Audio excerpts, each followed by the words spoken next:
Not sure which direction to go with this, but I was going to break it up into my prior life and my current life. Just starting at the beginning of my career, because my old success didn't necessarily translate into new success in trading. But after college, having not a penny to my name, I started out looking for a business, just having passion not to work for anyone. Make a long story short, I started out with an old beat-up truck, and I was fortunate enough to live near New York City. And 4:30 in the morning, I would go into the city, pick up meat and seafood and steak and shrimp at the meat markets and Fulton Street Market. Back then, we're right in Manhattan. I would load up a truck and went out and tried to sell to restaurants. And of course, due to cash flow and lack of a plan and being a knucklehead kid, I was very quickly going bankrupt and had no clue on how to build a business. And that led me to selling the same products door to door, right to the consumer. Immediate cash flow and a business model that worked and great markup. And I built that from my garage. I was lucky enough to have a garage and lived at my parents' house. I built it from one beat up truck very slowly with, again, never a loan or any cash, into eventually 550 trucks nationwide, and learned how to build a business. Things change dramatically when you go from 0 to 100,000 to 1 million to 10, and eventually got it up to about 60 million in sales. And for 30 years, I built that business, growing, learning, always becoming better, obviously working hard, passionate. And after 2008, that started to wane. I sold off the remaining pieces and did okay. Now, as a ex-businessman, and having skills in that world, and at one point being the smartest guy in the room, I said, gee, I can change my career totally, have no employees, not have the pressures that I had, and begin trading. And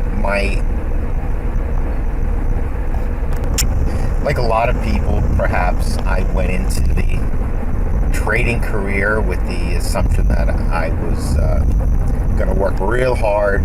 I was going to develop a plan. I was going to seek out people that were successful in the business, try to duplicate what they did, and I would be able to slowly build a business. I had very modest goals. I wanted to make 10% on the capital I had designated for trading without any market risk, going home relatively flat or having some overnight positions. I then began on the quest trying to find educators to figure out this business. And of course, I had to try to use my judgment to go through the scores of educators that are, trying to appeal to knuckleheads like me, ex-business people that think that they can go into trading and figure it out, and it's such an easy business. And I try to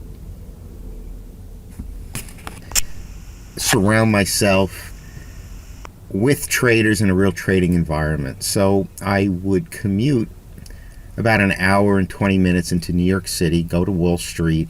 I found a prop firm, and I would sit among traders and trading. I would be there at 8 o'clock in the morning, leave my house at 6, and try to figure out. It was a trading company that actually was a break-off of, and I tried to emulate and figure out what they were doing and trade and learn the education that they were teaching. And that quest went on for a while, going to different like most people that are type A and obsessive, I was completely immersed, read every book I could find. I was on the internet day and night, just seeking different ideas, different systems, just going down, of course, the path of looking for the Holy Grail and to figure out how to put it all together. Ironically, one of the people that I stumbled upon, who's very kind and helped me, was Amal, he, I believe back then, now 2.5 years, he was starting his own business, or in it for a few years, and greatly helped me. And it was fantastic that our paths would again cross a few years later. Luckily, that first year I traded relatively light and really had no clue what I was doing, and didn't lose too much. Year, going down the quest, trying to figure out what was right for myself, being in trading rooms as well, I learned a lot about myself, made a lot of the classic mistakes, bottom fishing, and struggling to follow the rules, having tremendous swings, making 5,000-6,000 in a day, losing it that afternoon, dramatically over trading, trying to find my style. I, through some luck, I pretty much broke even last year. My tax return showed a $1,000 gain.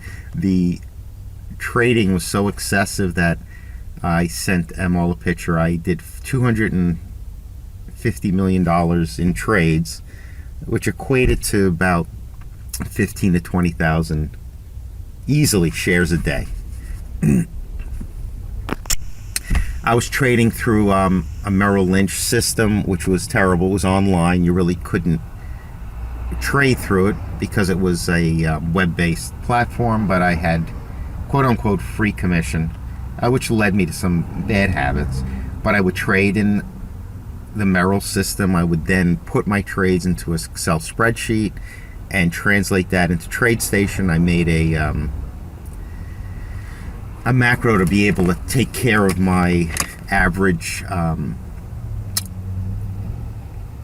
trade size so that I'll be able to see my P&L live. But here I am trading thousands of shares, had to distract myself, go to Excel, put it into TradeStation so I could see it, on a platform that made sense, and then go back to the Merrill system. So last year was a lot of stress, a lot of distracted focus, just trying to navigate the sales.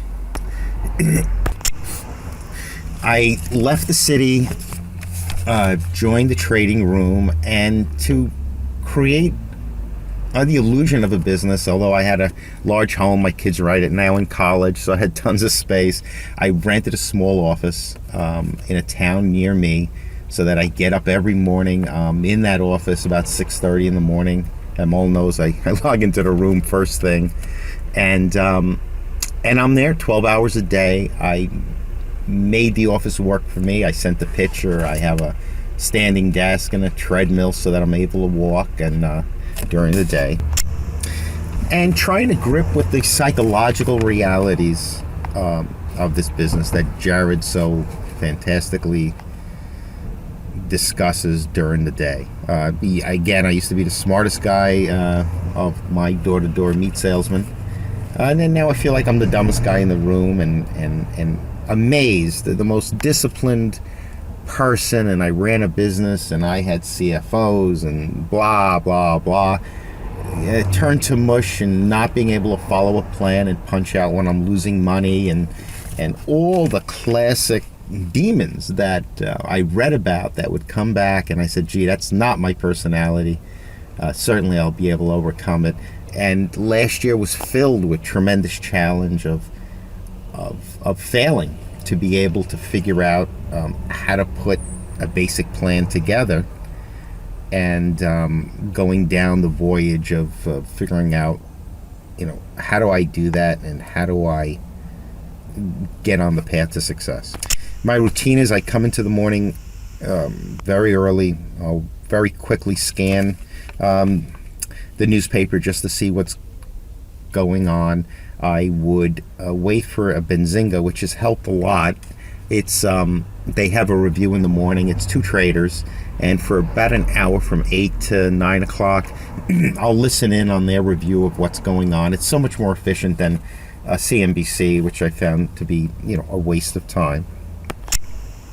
I would then scan. I would look at gaps, and luckily, as I mentioned before, our paths crossed again with Amal. I joined this room, which is fantastic. In this world of a lot of people looking for people on their path to figure this out, the reality in the room, the candidacy, the transparency of showing P&L is priceless. And I'm very fortunate to be in the room and listen to some great advice and try to assimilate it and again figure out my own path. This year I've been trading much less. I changed my platform from Merrill, which was impossible to do, to Interactive Brokers, forcing me to be in the commission world and to understand my costs better. I was trying to master gaps and not get down a path of different stocks that aren't working, not bottom picking, and to try to develop some discipline, continue on a path of that makes sense, that I can measure my success. Am I winning, losing? Am I getting better every day? Am I improving myself? I haven't talked in the real world in a few years. So anyway, again, thank you very much for all you're doing, and very grateful that you even asked me to put something together. But I want to make something powerful that makes sense, that's concise, that adds some value to your site and what you're doing. Take care.